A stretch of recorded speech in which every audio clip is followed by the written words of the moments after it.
Once upon a time, there was a king named Chukwudi, whose wisdom was as vast as the lands he ruled over. Despite his wealth and the grandeur of his palace in the heart of Lagos, King Chukwudi was troubled by the insincerity that surrounded him. He longed for a companion whose value lay not in her wealth or status, but in her intellect and wisdom. On the same land, on a modest farm, lived a farmer's daughter named Adaobi. Unlike the other maidens of the land, Adaobi's beauty was not her most defining feature. It was her sharp mind, her insatiable curiosity, and her compassionate heart that set her apart. She spent her days assisting her father in the fields, reading books by the glow of a lantern, and solving problems that puzzled even the wisest men in the village.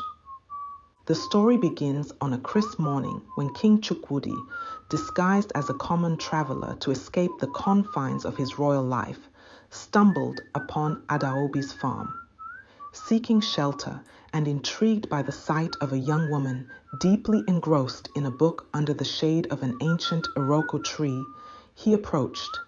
"Good morning, fair maiden," greeted King Chukwudi, his voice gentle, yet carrying the authority of someone used to being heard. Adaobi looked up, her eyes reflecting a mix of surprise and curiosity. "Good morning, sir. How may I assist you?" "I seek shelter and a moment's rest. I am a traveler, weary from my journey," Chukwudi replied, his gaze fixed on the book in Adaobi's hands. "You are welcome to rest under the Iroko's shade, and if it's knowledge you seek, perhaps I can offer some in exchange for tales of your travels," Adaobi said, her voice tinged with a challenge. Intrigued by her proposition, Chukwudi accepted. As the hours passed, the king, still under his guise, and Adaobi engaged in discussions that ranged from the principles of governance to the mysteries of the natural world. Chukwudi found himself captivated by Adaobi's intellect and the depth of her understanding. As the sun began to set, painting the sky in hues of orange and purple, Chukwudi knew he had to return to his palace, but something within him had shifted. The encounter with Adaobi had revealed the emptiness of his existence among the palace's extravagance and hollow flattery. Days turned into weeks, and King Chukwudi couldn't shake off the memory of the farmer's daughter. He realized that it was not just her intellect that had captivated him, but her genuine nature and the ease with which she saw through life's pretenses. Determined to see her again, Chukwudi invited scholars from across the land for a grand feast in Abuja, proclaiming that the one who could answer his most challenging questions would be granted a special place in the court. Knowing Adaobi's love for knowledge, he trusted this would draw her to the palace. Adaobi, hearing of the king's challenge, felt a mix of excitement and apprehension. Encouraged by her father, who had always believed in her extraordinary mind, she decided to attend, unaware that the king himself had orchestrated the event with her in mind. Upon her arrival, Adaobi was met with sneers and skepticism from the courtiers, who saw her as nothing more than a farmer's daughter out of her depth. Undeterred, she stood before King Chukwudi, who recognized her immediately, though he kept his realization concealed beneath a guise of royal impartiality. The questions posed by the king were indeed formidable, ranging from the intricacies of governance to philosophical quandaries. One by one, the scholars presented their answers, some with confidence, others with hesitancy.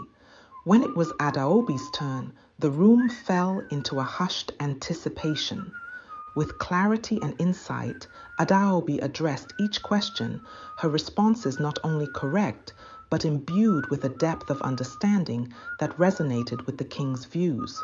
The courtiers watched in stunned silence, their earlier disdain replaced by begrudging respect. As the feast concluded, King Chukwudi declared Adaobi the victor. inviting her to share her thoughts on the role of wisdom and compassion in leadership. Her speech, humble yet powerful, moved many who heard it, including the king, who was now certain that she was the companion he had longed for. In the days that followed, Chukwudi sought to know Adaobi beyond the confines of intellectual discourse. He visited her at the farm, revealing his true identity and expressing his admiration for her character and intellect. Adaobi, though shocked, felt a connection to the king, one that transcended their vastly different worlds. King Chukwudi proposed to Adaobi not with promises of wealth or titles, but with the vow to honor and cherish her wisdom and to rule their kingdom with compassion and justice by her side. Adaobi accepted not as a farmer's daughter ascending to royalty, but as a woman whose value was seen and appreciated for her true self. After Adaobi agreed to marry King Chukwudi, she found herself in the grand surroundings of the royal palace in Lagos. While Chukwudi greeted her with warmth and kindness, the palace's luxury made Adaobi miss her simple farm life even more. She longed for the familiarity of her home, feeling out of place amidst the palace's opulence. The initial days were tough for Adaobi. Despite the beauty surrounding her, she couldn't shake off the feeling of loneliness. The absence of open fields and the night sky full of stars made her heart heavy. One night, feeling suffocated by the grandeur of a palace banquet, Adaobi sought refuge in the palace gardens. There, under the vast sky, she found a moment of peace. Unbeknownst to her, Chukwudi watched from a distance, understanding the depth of her sacrifice. Eager to make a meaningful contribution to the kingdom, Adaobi immersed herself in learning about governance from Chukwudi. However, she faced her first major challenge when she suggested using the royal granary reserves to help a famine-stricken province. Her well-intentioned plan risked depleting the resources too quickly. Chukwudi, in his gentle manner, explained the flaw in her proposal, and together they crafted a more sustainable approach. This episode revealed Adaobi's readiness to learn and adapt. Adaobi's rise was not without opposition. Her humble origins and progressive ideas were met with skepticism and resistance from the palace's traditionalists, setting the stage for a tense atmosphere within the royal court. A faction of nobles, led by the calculating Duke of Ibadan, saw Adaobi as a threat to their power. They plotted to embarrass her by sabotaging a diplomatic event she was organizing. Thanks to a tip-off from a loyal servant, Adaobi managed to avoid the disaster by swapping the tainted wine, earning her the respect of some who had doubted her abilities. Adaobi pushed for reforms to better the lives of the peasantry, advocating for fairer taxation and agricultural innovation. Her proposals, especially regarding land redistribution, faced stiff opposition from the court's conservatives.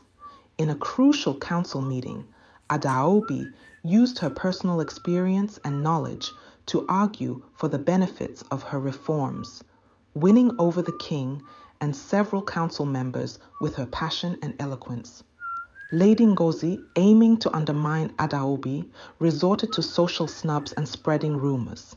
Yet Adaobi handled these challenges with grace and confidence, eventually offering Ngozi a chance to contribute to the kingdom's charitable projects. This act of kindness surprised many and helped neutralize Ngozi's antagonism. Adaobi proposed introducing sustainable farming techniques she learned from her father. Despite initial criticism from the Duke of Ibadan, she initiated a demonstration project on royal lands.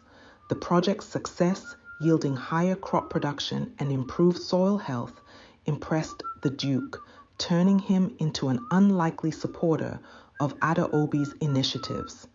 Through these experiences, Adaobi's journey from a farmer's daughter to a respected figure in the palace underscored her resilience, intelligence, and compassion. Her story illustrates the importance of embracing change, the value of kindness, and the impact of perseverance, making her an integral part of the kingdom's legacy. As Adaobi and King Chukwudi continued to rule, their efforts gradually transformed the kingdom. They implemented educational programs that emphasized critical thinking and moral philosophy, ensuring that the future leaders of their land would value wisdom and compassion above all else. The kingdom flourished under their guidance, becoming a beacon of progress and enlightenment in the region. Their love story, rooted in mutual respect and admiration for each other's intellect and character, became legendary. It reminded everyone that true connections are formed not through superficial attributes, but through the shared values and understanding between people. And thus, in a land where tradition and modernity converged, a king and a farmer's daughter redefined the essence of leadership and love. Their legacy, woven into the fabric of the kingdom's history, taught generations that the truest form of wealth is found in the knowledge we acquire and the kindness we extend to others. Their reign, marked by justice, innovation, and compassion, left an indelible mark on the hearts and minds of their people, proving that when guided by wisdom and a genuine concern for the well-being of all, a kingdom can reach heights never before imagined. The end.